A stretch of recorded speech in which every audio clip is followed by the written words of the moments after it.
We are talking about matching of engine components for aircraft engines.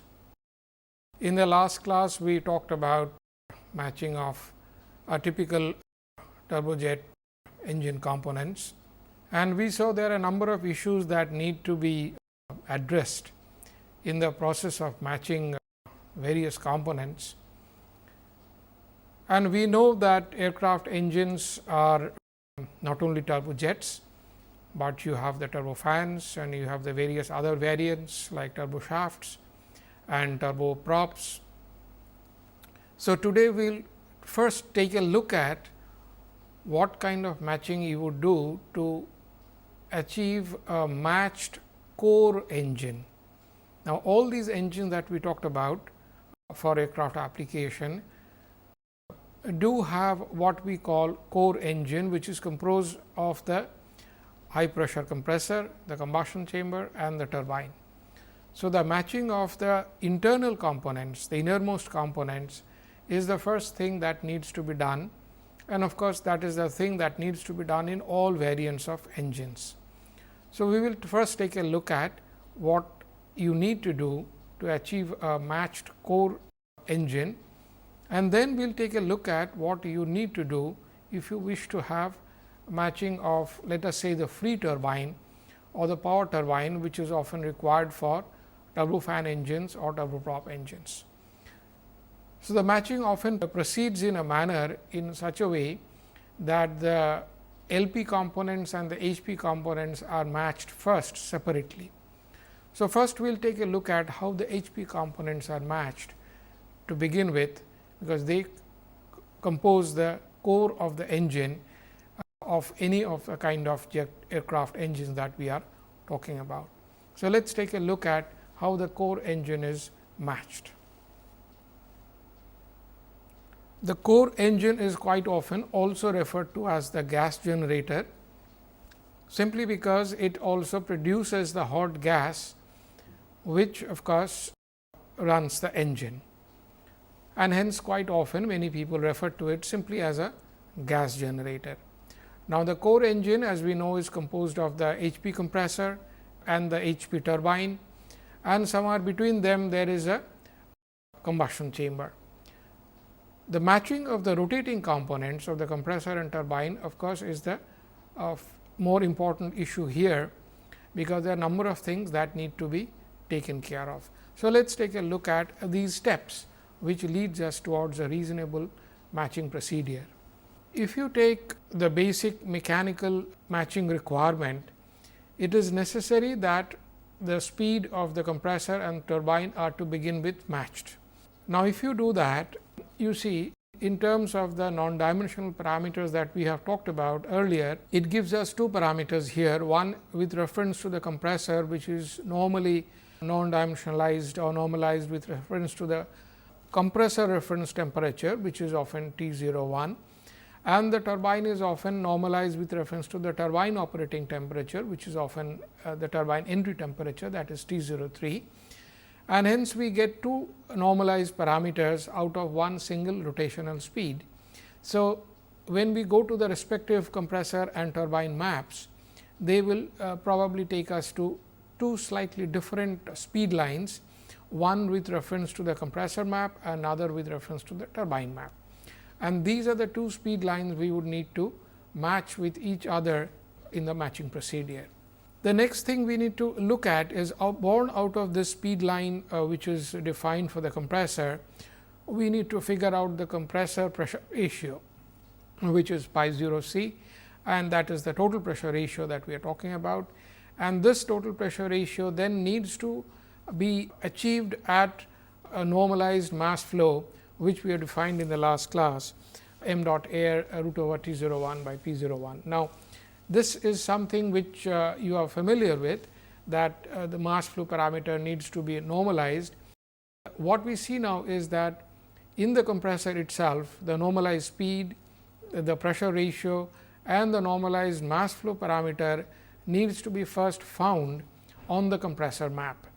And that is the first important thing that one needs to do, because that particular point on the compressor map would have to be eventually matched with a equivalent operating point on the turbine map. Now, born out of these parameters, we can see what should be the compressor specific work.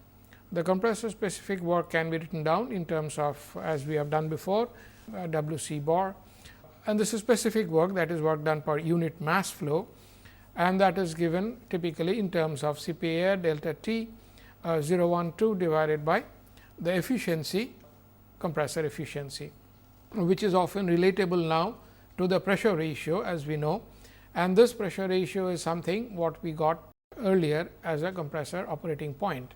So, we need to relate the work done now to the pressure ratio that is operating, and this is specific work. If you want full work, you have to multiply this with the mass flow that is operating through the compressor.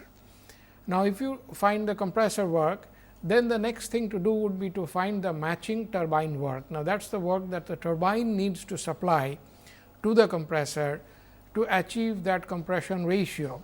If you do not supply that work, compressor is not going to give you that pressure ratio.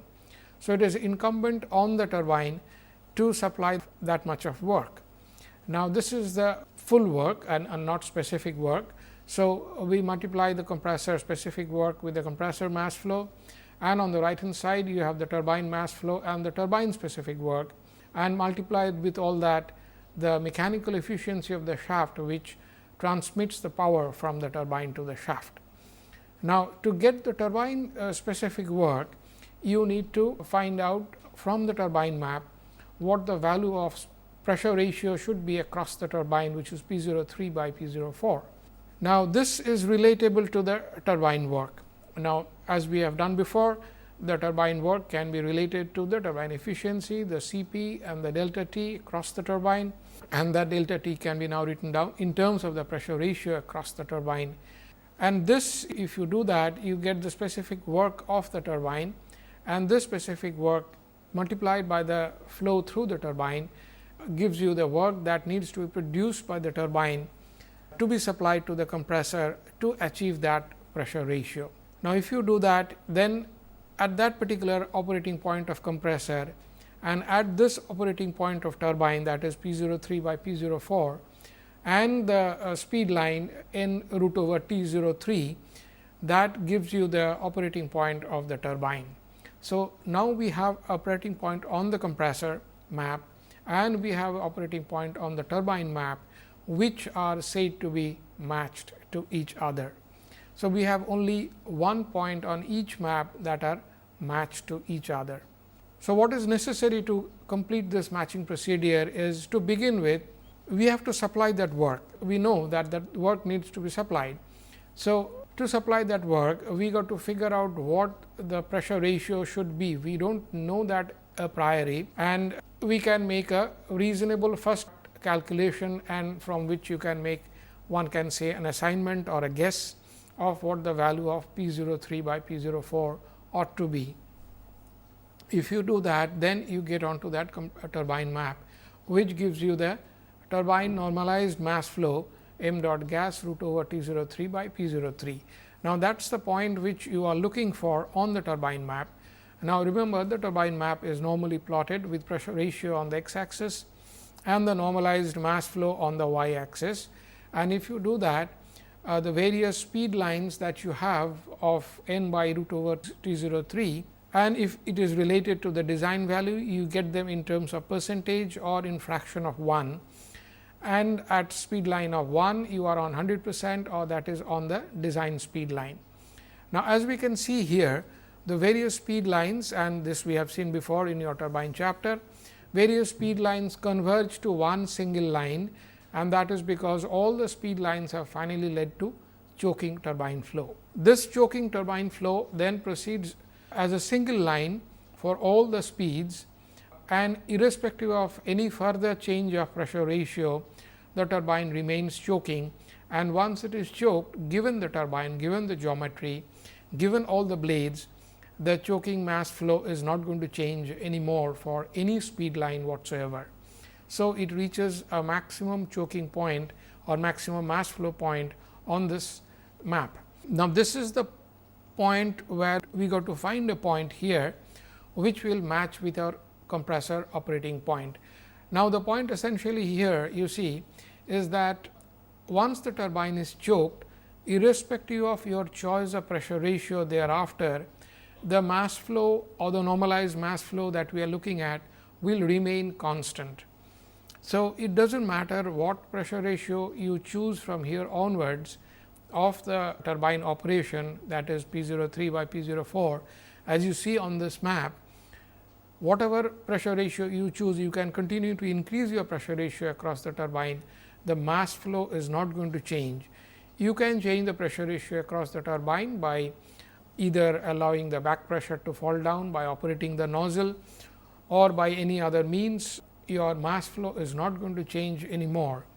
So, you need to choose your P 03 by P 04 operating turbine pressure ratio very carefully here to ensure first you have the work done that is available. So, your P 03 by P 04 is to be chosen on the basis of work done that is to be available, and as we can see here, once we are on this flat plateau of the turbine map, the mass flow is going to remain constant.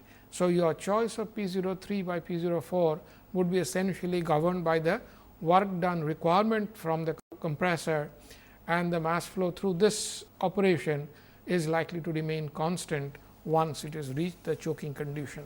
Now, if you get the turbine operating point from that first let us say a guess or educated guess or a calculated guess, you get the turbine operating point, and from this you get the turbine operating mass flow, which is said to be, let us say, choked. Most of the turbine, the designer would like to have an operating point which is indeed actually choked. So, the turbine mass flow would need to be found from this operating point, and that would be found with the help of some correction which is required for addition of the fuel, that is F, and some amount of bleed that may have been imposed on the compressor flow. The bleed is normally, as you know, taken out for various servicing of the engine or the aircraft. So, when all those corrections are applied, you get the turbine mass flow.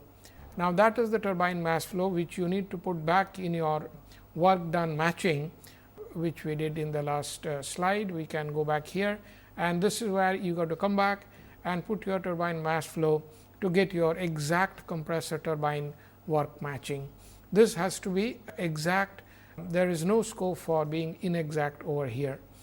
Now, if you do that, you get a operating turbine mass flow. From the pressure ratio we have got and from the turbine mass flow that we have got, we can find T 03 by T 01 using the mass flow balance. Now, if you use the simple algebra, you can get the mass flow balance of m dot gas by m dot gas is of course the turbine mass flow, and m dot air is the compressor mass flow. And if you simply use the normalized mass flow parameters that we have been looking at, and if you do all that and line them up, all the pressure ratios that are operative across the compressor, the turbine and the combustion chamber, and this is something we did in the last class also. If you do all that, you get the turbine pressure ratio across the pressure ratio that is operative in the engine, the cycle pressure ratio. Now, this is the pressure ratio that the cycle is supposed to be designed for, and this is what we get now from mass flow balance between the compressor and the turbine. On the other hand, if you do the work balance between the gas generator components of compressor and turbine, if you write down the mass work done using the mass flow of the air and the gas, that is compressor and turbine, and the operating efficiencies of compressor and turbine, and the pressure ratios valid across the compressor and that valid across the turbine, and if you again put them together, you get T 03 by T 01. Now, this could possibly be another value. So, I have put here 203 by T 01 prime. Now, this T 03 by T 01 double prime may not quite match the earlier value which you got from step number 10, that is from the mass flow balance that we have across the gas generator.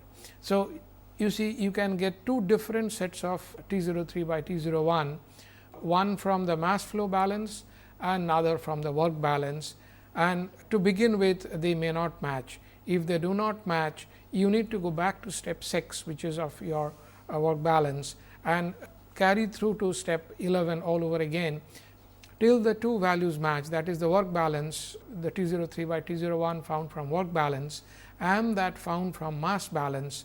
The gas generator components, compressor and turbine are not exactly matched. So, till that matching occurs, you need to do this iteration till you reach the equilibrium operating point of the gas generator components, compressor and turbine. Now, if you look at let us say matching of a power turbine. Now, power turbine or free turbine as it is often used, we use the word power turbine because it is often used for powering the fan or the propeller, which often is used in a two spool engine, which means the power turbine and whatever it is powering, that is fan or propeller, is on a separate shaft, which is a power shaft, and this needs to be matched again separately other than the core generator or the gas generator matching that we have done just now. So, let us look at the matching of power turbine. Now, again here you have the power turbine related parameters to begin with.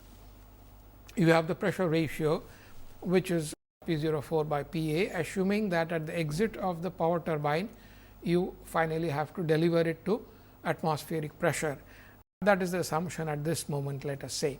And then of course, you have the power turbine speed line, which is again n by T 04. Now, this n could be different from the earlier n. So, strictly speaking, we should probably be writing n 2, which is definitely going to be different from the gas generator n. And then you have the power turbine efficiency. We have to assign or make a reasonable guess of what this efficiency would be, or the turbine designer may have given some idea what this efficiency is likely to be. And then the normalized mass flow through the power turbine, m dot gas root over T 04 by P 04. T 04, P 04 of course, are the temperature and pressure at the entry to the power turbine. So, now we are dealing with the power turbine. So, we should take the temperature and pressure in front of the power turbines. Corresponding mass flow parameter, if you take, this is on the left hand side, you have the mass flow parameter of the power turbine. On the right hand side, if you start with the mass flow parameter of the gas generator or the main turbine, you can arrive at by using the P 03 by P 04 pressure ratio across the turbines and the T 04 by T 03 the pressure ratio or temperature ratio across the main turbine. Now, T 03 P 03 were the temperature and pressure in front of the main turbine. So, if you now use the pressure ratios across the power turbine, that is P 04 by P A to begin with the assumption that it is delivering to P 5, which is equal to P A, and correspondingly the P 05 is equal to P 01, which is the entry temperature to the engine. So, if we make those somewhat simplifying assumptions at the moment, we can line up the pressure ratios that we are aware of, the pressure ratio across the turbine, the pressure ratio across the compressor combustion chamber, the pressure ratio across the compressor and the pressure development in the intake. And if we line them all up, it gives us what the pressure ratio ideally should be across the power turbine when it delivers again back into the atmosphere. So, that in a simplistic manner tells us what the pressure ratio should be across the power turbine, and the above here gives us what the mass flow parameter, the normalized mass flow parameter should be in the power turbine. If we look at the procedure that we need to do, it is somewhat similar to what we have been doing. First, you got to select a normalized speed line on the compressor map, that is the compressor which the power turbine is driving, and select a point on the speed line as the operating point. So, first you got to find the speed line, and then which could be, let us say, the design speed line, and then select a point on the speed line as the operating point. To begin with, again it should be probably the design point. Later on, of course, we would need to do the off design matching exactly point by point in exactly the same manner. Then of course, you have the procedure for the gas generator, which we have done before just a while back. If you follow the same procedure again for the main turbine, we arrive at compressor power turbine pressure ratio, which could be found again firstly as we have just now done from the pressure ratios which are operating across the various components just preceding it, the main turbine, the combustion chamber, the compressor and the intake, which were before the power turbine, and if you line them up, they all finally give you the power turbine pressure ratio, again of course, as we have assumed before that it is delivering to atmosphere. So, if you follow the procedure that we have done and follow the pressure matching, we can arrive at a pressure ratio. Now, we got to find the mass flow parameter for this free or power turbine. Now, this needs to be found from the turbine map, which must have been generated by the turbine designer. Now, this mass flow parameter can be computed from again using the mass flow parameter of the turbine, the pressure ratio across the turbine and the temperature ratio across the turbine. Now, again we see here, just as we have done in the gas generator case, we have two mass flow parameters, one found from the mass flow matching over here and the other found from the pressure ratio matching, which gives us a mass flow parameter now from the turbine map. So, we get two values, one from the mass flow parameter from the turbine map on the basis of the pressure ratio that we have calculated using certain simplistic assumptions to begin with, and then a mass flow parameter directly from the equation here. And now, we can see that it is entirely possible that to begin with the two mass flow parameters may not match with each other, in which case the earlier 4 steps that we have done before would need to be repeated or iterated till the procedure gives a convergence of the two mass flow parameters. And if we do that, then we get a matching point on the turbine map with reference to a matching point on the compressor or fan map, which this turbine is driving. Now, we can repeat this procedure, these 7 steps, for all the other speed lines and many other off design operating points, and at each of these operating points these parameters need to be exactly matched. There is no scope for inexactness over here, as I mentioned before. And so, we got to have the matching points of all the speed lines and all the operating points there. And if we do that, and then we can find a locus of the matched operating points, and we call that the matched operating line. If we look at the map over here on the compressor map, let us say the pressure ratio mass flow parameter compressor map, these are the speed lines which we are familiar with. You have done that before in great detail in your compressor chapter. Now, if we look at it, we can see that they also have the constant temperature line, temperature ratio line that is operating across the turbine. And now, if you find the matching points from the turbine and the compressor and you plot them back on the compressor, you can find that these are the matching points on the compressor and turbine map.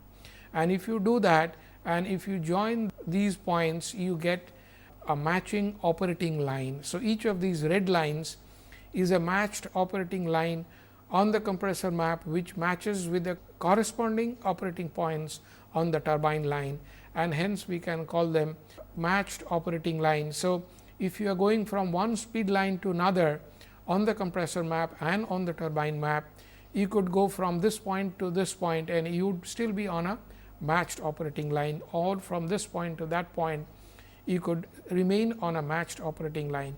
So, and the others are the so called off design matched operating lines. So, one needs to find a large number of these matched operating lines right across the compressor map, and of course, you can draw the similar matched operating lines on the turbine map. The reason we look at the compressor map a little more and normally more in detail, because the compressor typically has more of problems. It has a narrower operating zone and it has problems of surge, as it is shown here. We need to ensure, for example, if you see one of the red lines over here, it is moving at high speed towards the surge line. Now, if you operate along that red line, it is entirely possible that at a higher speed you could be moving towards the surge line, and you could moving towards the operating point, which could lead you to surge. Now, those are the things that the compressor map throws up, and as a result quite often we would need to take a look at the compressor map along with the matched operating points a little more closely before we decide where the engine should operate quite safely. So, this is what we get out of the matching of the design point and the various off design points of compressors and turbines. Now, if we do the power generated by this power turbine, that may be written down in terms of the parameters that you have done before in compressor and in turbine chapter. The power can be written down in terms of the thermodynamic parameters T04, and then relate that to the pressure ratio across the turbine, and this gives us the power turbine power that is generated, which is to be supplied to the compressor, and this is the power that the compressor would have to do with for creating the compression that the compressor is supposed to create.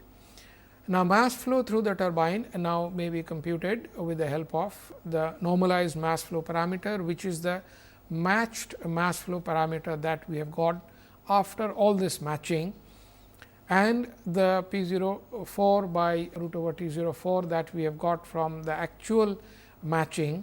And if we do that, then we get the actual mass flow that is operating through this power turbine. Now, you see this is the mass flow that you need to put back here to get your actual power that is being supplied to the compressor, because the compressor finally will operate with this actual power that is being supplied by the power turbine or the second turbine that invariably all the two spool engines have. If we look at the turbine map again, the gas generator had supplied certain power, the power turbine had done its own supply situation, and they are two different turbines. We got to understand that these two turbines are operating in series. That means, the gas flows from one turbine into the other turbine, and it is incumbent that they also have some kind of a matching between them. Now, we have seen in case of gas generator that invariably the gas generator, most of the turbine operates under choked flow condition, that is under maximum flow condition. We can see here that if the free turbine or the second turbine set is also choked, the core turbine or the gas generator turbine will be constrained to operate at a fixed design point, which is likely to be probably choked operating point.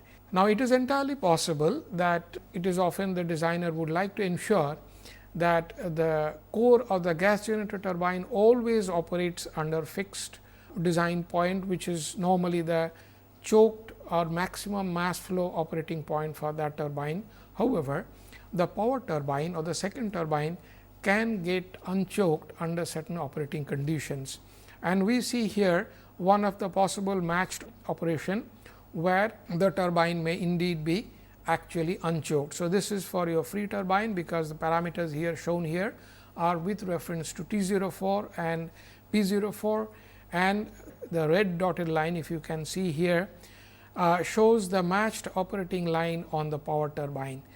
This is what I was talking about. In a gas generator or a core turbine, you would find all the operating points in the choked flow condition. So, all the match conditions would come on the flat slope over here. In case of a power turbine, you would end up getting a dotted line like this, which is the matched operating line on the turbine map of the power turbine, which should match with the similar operating line on the compressor map that we were looking at, which is being driven by this power turbine. So, we need to find an operating line on the compressor map, we need or the fan map, and we need to find the operating point on the power turbine map. So, that we have two matched lines which are matched with each other by the procedure that we have just talked about. Let us talk a little about off design matching. The procedures that we have enumerated just now would indeed be valid, but let us take a look at the major issues that need to be taken care of for off design matching of the engines. If we look at a simple turbojet engine, the matching considerations here are, we need to match the compressor work with the turbine work. That is the first thing we need to.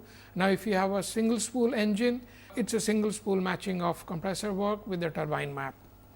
Now, if you have a two spool engine, you have two sets of matching here requirement, which is the LPC matching with the LPT matching and the HPC matching with the HPT turbine. Now, the HP and the LP matching procedure would essentially proceed along the same line that we have just enumerated, except that the two will have to be done separately, and the matching of the mass flow, the matching of the pressure ratio, the matching of the work done would have to be done for two sets, one for the LP set, another for the HP set.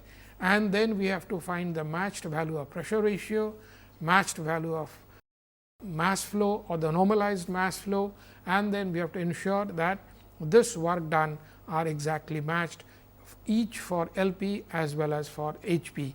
And only after that we can say we have a matched operating point. So, all this needs to be done for one single operating point, and as we know, we have a very large number of important off design operating points. For each of those operating points, this procedure will have to be done very rigorously, and as I mentioned before, there is no scope for inexactness here. The matching would have to be exact. Let us take a look at some other kind of engine. For example, if you look at using power turbine, matching of a turbofan, or for that matter a turboprop, you would need to again have matching between the fan and the LP turbine. Typically, fan is run by the LP turbine, and you need matching between the fan and the LP turbine. In addition, if you have an engine where LP compressor and the fan are on the same spool, then as it is shown here, then you need a matching between the work done by the fan plus the work done by the LP compressor, and all that work needs to be supplied by the LP turbine as is shown here on the schematic, and that needs to be matched exactly, and we have the efficiency of the shaft which is powering the LP compressor fan combination from the LP turbine. And then of course, you have the HP compressor matched with the HP turbine through the HP shaft, that is the shaft over here. Now, this exactly shows that the work done for the HP turbine is to be supplied to the HP compressor for doing the compression work. We need to match the work, we need to match again the pressure ratio, and we need to match the normalized mass flow. So, that on the compressor map of HP and LP, and in case over here you see you need to match the fan and the LP compressor together with LP turbine. So, you need to go back to the fan map, you need to go back to the LP compressor map, and then you need to go back to the LP turbine map, and you got to find operating point on the fan map, on the compressor map, and on the LP turbine map, and these 3 points must match with each other. And this is the matching that you need to do rigorously and very exactly. And you got to do this for various off design operating points for which the engine is expected to operate. If we take a look at a typical 3 spool matching, the entire problem now takes a third fold, really speaking, that you have a fan mapping, you have a LP compressor mapping, and you have a HP compressor mapping with the respective turbines. You have 3 shafts and 3 spools, and all 3 need to be matched in exact manner in terms of again work done, in terms of mass flow operating through them, the normalized mass flows and the pressure ratios across these components to be exactly matched. And we got to find operating point on the fan map, on the compressor map, on the HP compressor map, exactly matching with the corresponding turbine maps of LPT2, LPT1 and HPT. Only after this has been done rigorously, we have matched operation of all the 3 spools at any given operating point. So, that is the rigor with which we need to do the matching. Until we do that, we do not really have a matched engine. Let us take a quick look at a typical engine that is, let us say, powering maybe a turboprop or a turbo shaft. The basic engine is of course, the gas turbine engine that we were looking at, and we may look at a typical two spool engine, where the main spool is essentially the gas generator, that is the compressor turbine combustion chamber, which we talked about a little while earlier, and we have a free or a power turbine, which is powering something straight out of this engine, and it is powering maybe a propeller of a turboprop engine or a rotor of a turbo shaft engine.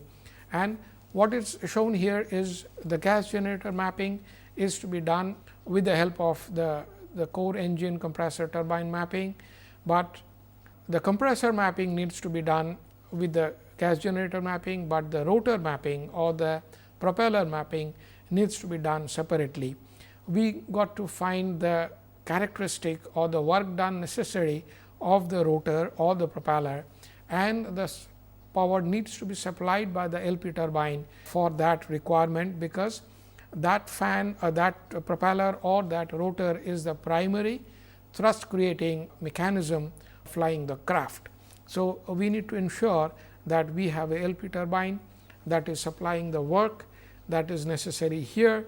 The most important thing of course, is the work matching. We do not have to bother about the mass flow matching here, because they are two different entities. The mass flow working on the propeller is completely different from the mass flow operating on the turbine, and hence we do not have to bother about the mass flow matching, but the work matching has to be exact. In case of propellers or the rotors, if the work matching is not exact, you have to understand that the propeller or the rotor will not be working at its operating speed or RPM, and if it does not operate at the RPM, it will not create the thrust that it is supposed to create. So, the thrust creation of that propeller or for that rotor is extremely dependent on the speed at which it is rotating, and if it does not reach its speed, it will not reach its speed if you do not supply the power that is being supplied from the turbine. In case of a propeller, quite often if the power supplied is unmatched, most of the propellers these days are supplied with or equipped with variable pitch mechanism, and then the variable pitch mechanism will settle it to a different pitch other than the so called design pitch, and as a result of which the propeller might rotate at the speed at which you want it, but it will not be operating at the pitch or the blade setting at which you want it to be, and as a result again it will not give you the thrust that you wanted out of the propeller. So, exact matching between the rotor or propeller work and the work supplied by the turbine from inside the engine is extremely important under design and various off design operating conditions. We take a look at a different kind of engine which we have talked about before. Now, this engine has effectively three different matchings that are required.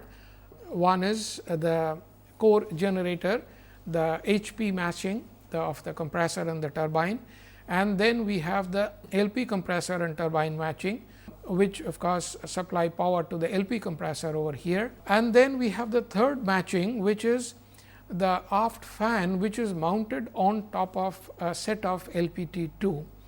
It may be two turbines, it may be a single turbine, and on top of that we have a aft fan that is mounted. Now, the aft fan is directly driven by the turbine, does not need a shaft. So, there is no shaft over here, and aft fan is being directly driven by the turbine, which is inside the engine. Now, since the power is being directly supplied, the matching has to be exact between the power generated by this aft fan LPT2 and this aft fan, and this matching again does not require mass flow matching, but it is definitely a very exact power matching that you need to immediately achieve. And of course, you need to find the operating point on the aft fan operating map, or the if you take an aft fan as a compressor, which is it is indeed, you got to find that compressor or the aft fan map, and on the aft fan map you got to find a point at which the turbine power is exactly matched to that aft fan. So, again you need to find a point on the aft fan map, you got to find a point on the turbine or LPT2 map, and the two should exactly match with each other in terms of the work balance. And this is what mean that when we need a matching, we need to take care of number of issues in terms of the components that are inside the engine. We got to find work balance, we got to find pressure ratio balance or matching, and sometimes we need to take care of the non-dimensionalized or normalized mass flow matching. In case of it is matching with certain external components like propeller, the work done matching has to be exact, and that matching would only ensure that you get the thrust that you have designed the engine for. Otherwise, if the matching is inexact, you do not get the thrust that the engine is designed for. So, this is what the matching essentially achieves through various kinds of engine that we have been talking about. Let us take a look at after the matching, you need to ensure that you have an engine which goes with an aircraft. For an engine to go with an aircraft, it is necessary that it is a compact engine and it needs to be sized. Now, the sizing of the engine quite often it is a fairly comprehensive topic on its own. So, we will take a very brief look at the two components that essentially dominate the sizing of the engine, the inlet sizing and the exhaust nozzle sizing. Now, we have done the aerodynamics of inlet or intake or nozzle in great detail in the intake nozzle chapter.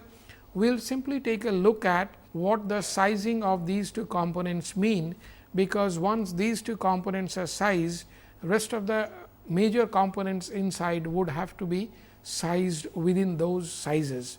So, here the engine size is not fixed at the end of component matching or the component design. We need to find the geometry of the intake and the nozzles from the free stream aerodynamics that we have been doing for quite some time over the many lectures, and this is done at the so called design point. That means, the design airflow, air mass flow that the engine is operating with needs to be considered for sizing the inlet. So, if we take ideal value of the area that is required for the air mass flow to come in, this needs to be found with reference to the inlet area that we need to create for creating the inlet geometry. Now, this capture area, this is often called the capture area, which captures the required amount of air mass flow with which the engine can operate at the design point and create the so called design thrust. This needs to be determined because both the engine RPM for the different for the typical flight condition and the ratio, that is the ideal aerodynamic area and the capture area, are to be held constant during this matching. Now, engine airflow that is normally accelerated from the free stream Mach number, which could be the flight Mach number, to the capture area Mach number at the inlet face of the engine, we need to take into account that there is a little bit of acceleration over there. And in order to prevent the choking of the inlet, if you are not careful, it could happen, because most of the transport aircraft, for example, fly at a flight Mach number of the order of 0.85, and if there is an acceleration in front of it before it enters, it could actually go into a choking mode. So, we need to take care of that. The inlet capture area quite often is slightly larger than the capture area that would indeed be thought of on the basis of the aerodynamic area that may be calculated easily from the aerodynamics that you have done in your intake chapter. If you look at the simple diagram, which you are probably familiar with by now, you have a certain area of the flow that is coming from the free stream. This free stream area is supplying flow into this intake, which let us say would have an area A1, and let us say for a flight Mach number of 0.8 or thereabouts. Quite often, to avoid various kinds of shortfalls and on one hand, and to avoid choking on the other hand, certain simple rule of thumb measures are taken. One is, you try to take a 4 to 5% margin, safety margin for the aerodynamic effects that may create a shortfall in the mass flow. You remember, if you have 4 to 5% shortfall in mass flow, your thrust production of the engine will fall by 4 to 5% directly. So, one needs to take care of that a priori while creating the geometry of the engine. And then of course, if you apply all the factors over here, one can see here that you could arrive at a final design area, which could be of the order of 16% of the reference area that you get from ideal aerodynamics. If we look at the map of a typical intake, the typical cycle design would give you a point over here, which is fine as far as your operation of the engine at cruise condition, which is where your intake is normally designed for. On the other hand, you might get a sizing point after the sizing, that is taking into account the matching of the shortfall of the mass flow, and on the other hand taking into account the fact that under certain conditions engine could actually face a choking flow in front of it. Avoiding both of them, you could arrive at a sizing point which is slightly different.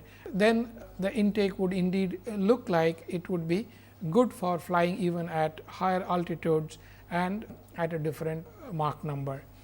So, the sizing point could indeed come out to be a slightly different operating point of the aircraft engine than the ideal matching point between the engine and the aircraft. So, this is the kind of sizing that you would need to do, that you need to finally configure an intake geometry, the solid geometry, which would indeed be fabricated, which caters to all the needs, and it needs to take into account a couple of aerodynamic issues that typically could happen in front of the intake, and indeed if it does happen, it will affect the entire engine altogether in terms of the performance that you get from the engine.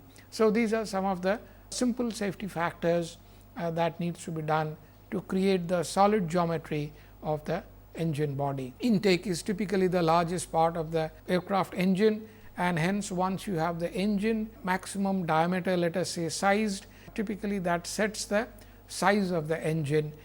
And as we know, typically A1 or corresponding D1 quite often is used as the characteristic diameter or characteristic area of the engine for various engine parameters. So, this is a very simple way by which one can initiate the process of sizing, and as I mentioned before, the sizing is indeed a very comprehensive method, and it probably requires far more rigorous analysis before one arrives at a exact dimension of the components of the engine, notably the intake and the nozzle. Let us take a very quick look at what happens if you want to size the engine nozzle, which is the exhaust nozzle. We will take a look at what you need to consider only for the sizing purpose. You see, you have a nozzle here, which needs to be assigned a certain length.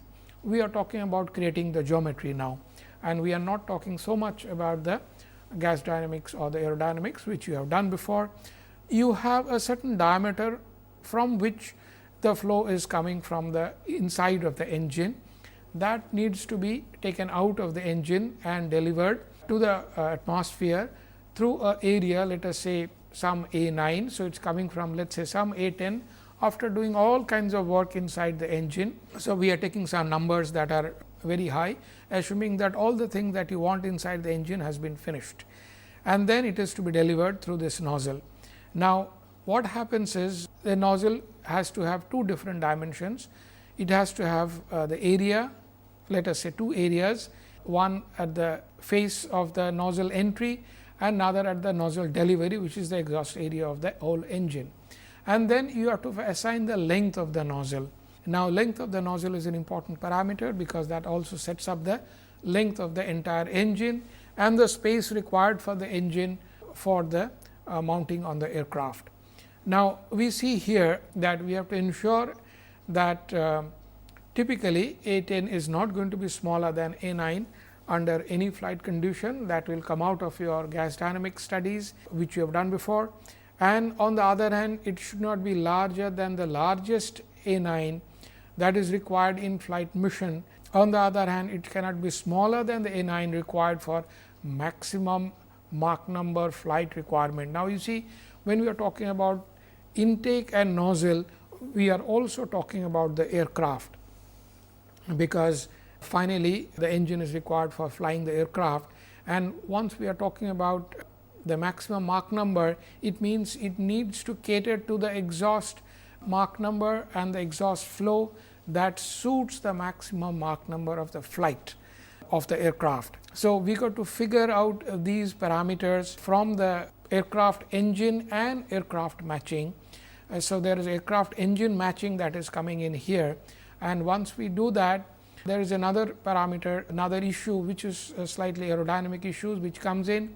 You can see here that between A10 and A9, the length of the nozzle would create external shape of the nozzle.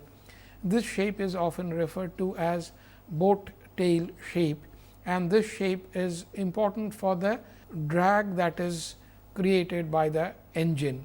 Now, this drag, it is created when the engine is open to the air and not mounted inside the aircraft. Now, this boat tail drag then is contributory to the drag created by the engine itself, and we need to ensure by design that this boat tail drag is minimum.